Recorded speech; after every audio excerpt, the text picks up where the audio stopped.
everyday thing. It's an everyday thing. It's an everyday thing when you let your nuts hang. Story time. After I have not dated a Baltimore man in almost 18 years, I've dated one 2 years ago, and I ended up getting shot.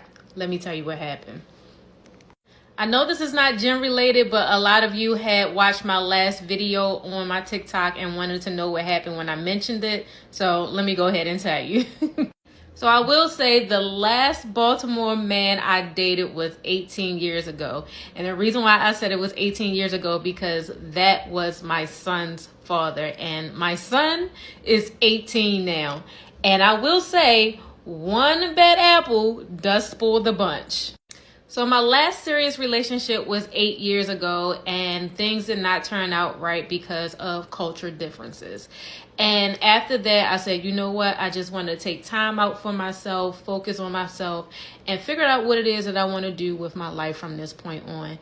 And I put my full devotion and time and energy into my son until he graduated from high school. I made the decision to say that I did not want to start seriously dating until my son had graduated. So I started dating a little before he had graduated, and it wasn't like I jumped out there to start dating. This guy just came out of nowhere. He was real slick with it, and he knew that we had a lot of friends in common. So he asked me if I wanted to help him out at a competition that he was in, and that competition had a lot to do with those type of competitions, professionally, not illegally.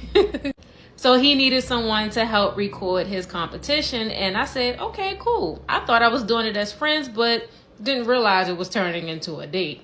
Didn't realize that. So as time went on, we started to fill each other out and started to like each other and things like that.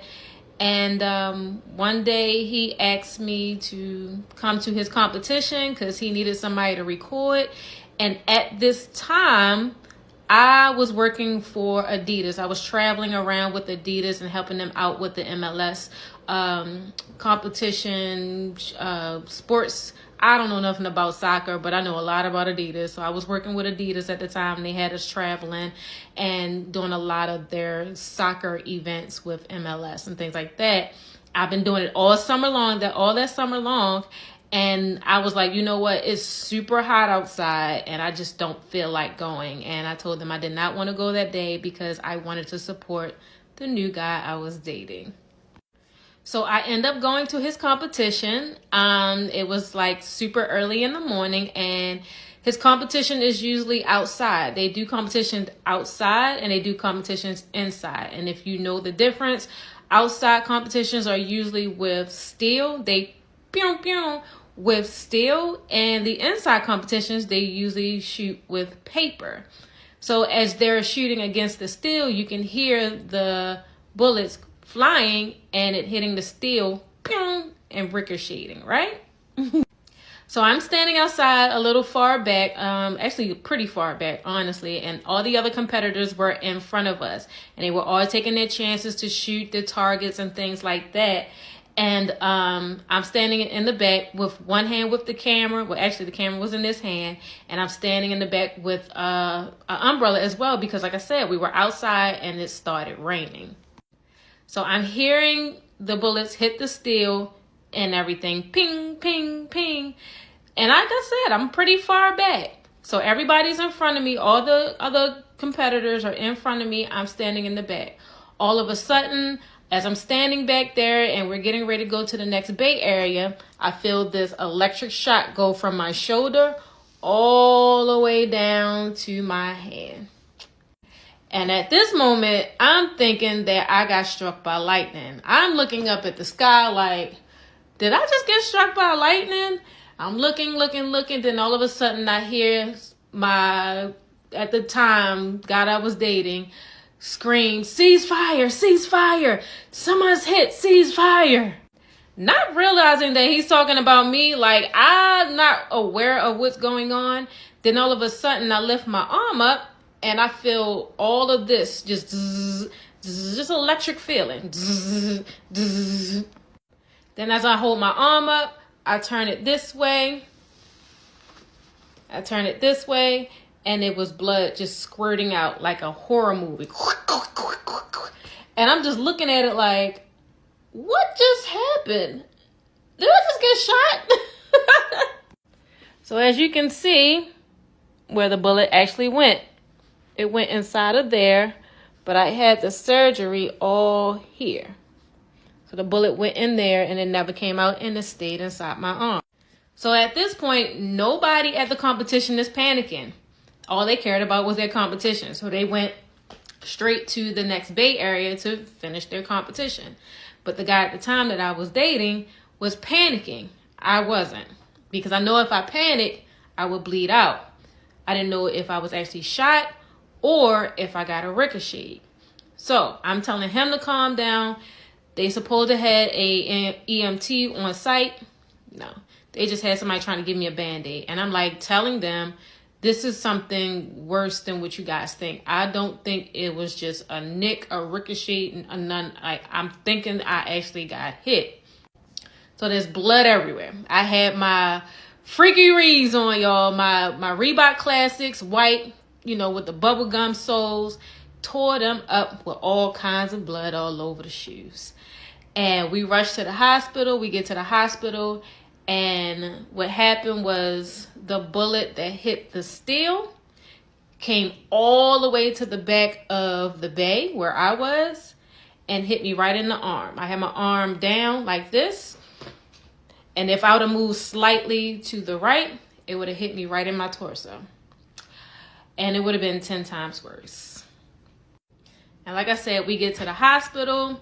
They leave it in my arm. And they tell me, there's nothing they can do right now until it, let it stay there or whatever. I thought that was like the most craziest thing. And I was in a state of shock that all of this happened. I literally just started dating, after being on such a very long break. And I instantly began to regret it. And after that, I was just getting to the point where I wanted to be a bodybuilder. And I was in so much pain because I began to lose the strength in my arm where I could not lift any weights. And I cried every day in the gym because I finally figured out what it is that I wanted to do with my life, and it all came crashing down.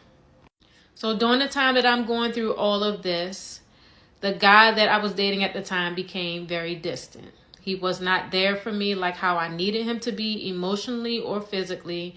He might have showed up to a couple of my appointments, but I was home alone, struggling. I could not blow dry my hair. I had to ask my son to do my hair for me. I kept it a secret for a very long time, probably about a year. I never told anyone. And I didn't tell my family till after the fact. And that after a while, I was just like, I got to cut this guy off because he abandoned me.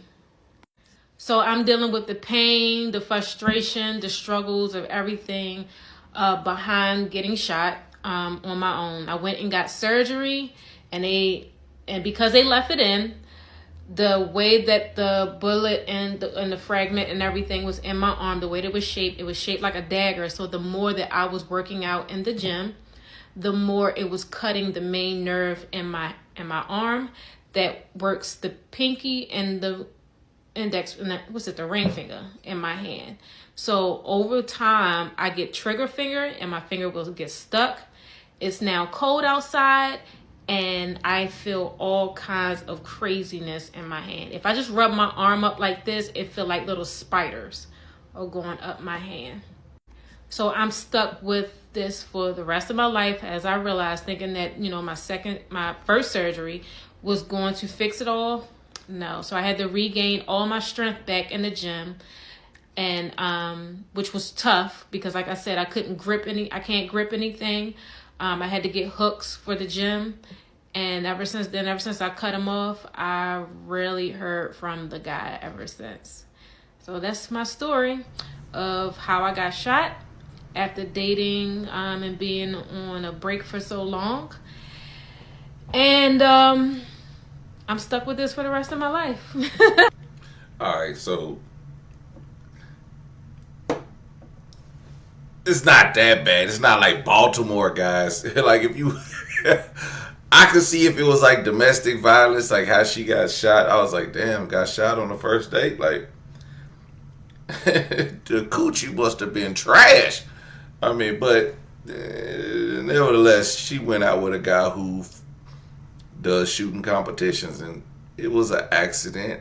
Obviously, the competition, the people who was putting on the competition didn't have a EMT on standby, which is crazy. Not to when you have bullets flying around and pedestrians all around, or onlookers. That's crazy. And then not only that, right after they was like, okay guys, next competition. Like what?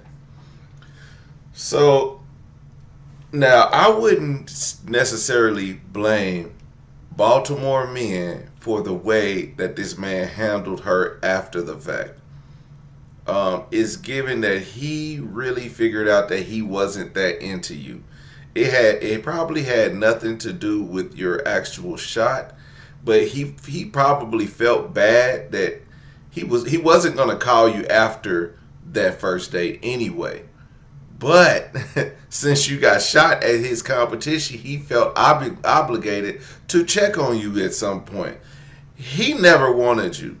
So it's not him. Like, ma'am, it's probably you. First of all, you haven't dated in 18 years and you think you're going to find the love of your life after one date.